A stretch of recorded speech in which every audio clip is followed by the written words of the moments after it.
Hey guys, in this video we'll learn how you can see follower requests on Threads. So make sure to watch this video till the end and follow all the steps properly, and let's begin. So first of all, open up your Threads app on your device and simply log in with your account. Now after logging in, you will be redirected to its timeline page of your account. Now just tap over on your profile icon at the bottom right corner and you can see the followers section right beneath my username. If you tap on it, you will be redirected to the followers section. Here you will be able to manage your followers.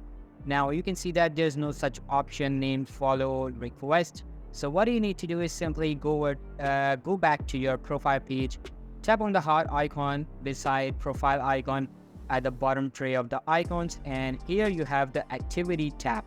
Now here you will be able to see and manage all of your follower requests, and that's how you can see follower requests on Threads.